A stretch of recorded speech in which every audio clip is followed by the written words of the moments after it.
आजच्या नवीन व्हिडिओमध्ये तुमच्या सर्वांचं सहर्ष स्वागत आहे। आज दुपारच्या जेवणासाठी मी काय काय बनवले दाखवते। रोज चपाती डाळ भात भाजी खाऊन कंटाळा आला, म्हणून आज जरा वेगळं हटके। हे बघा, आपला मटकीचा रस्सा आहे तरीदार। मिसळ पाव बनवलेला आहे आज। हा आहे मटकीचा रस्सा तरीदार। कसं वाटतं मैत्रिणींनो? कढई पण कालच नवीन आणलेली आहे। तर हा आहे मटकीचा तरीदार रस्सा।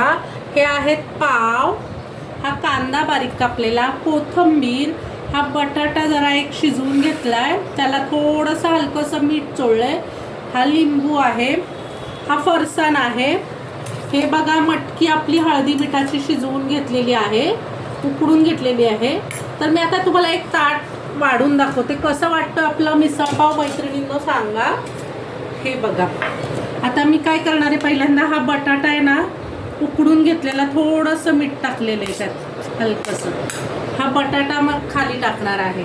त्याच्यानंतर आपण ना मटकीचा लेयर देणार आहे। हे हळदी मिठाची मटकी, असं असं भेटलं जातं, हळदी मिठाची ही मटकी आपली मैत्रिणींनो। हा आहे फरसाण, हे बघा, हा आहे फरसाण। आता ह्याच्यावर आपण ना मस्त हा तरीदार रस्सा मटकीचा,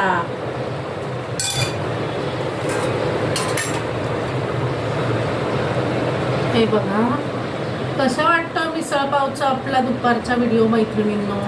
व्हिडिओ आवडला तर लाईक करा, सबस्क्राईब करा, पहिल्यांदा बघत असला तर सबस्क्राईब करा, शेअर करा।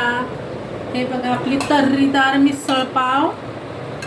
आणखीन तुम्हाला दाखवते सजवून। हे बघा, हे कांदा, हे आहे कोथिंबीर,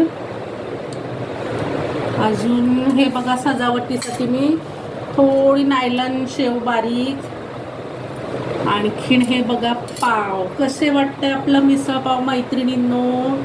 सगळीकडे घ्यायचं। हे बघा मिसळ पाव तयार आहे आपलं। आज दुपारच्या जेवणासाठी मिसळ पाव बनवलाय। कशी वाटली मिसळ पाव मैत्रिणींनो? व्हिडिओ आवडला तर लाईक शेअर आणि सबस्क्राईब करा। या मग जेवायला, धन्यवाद।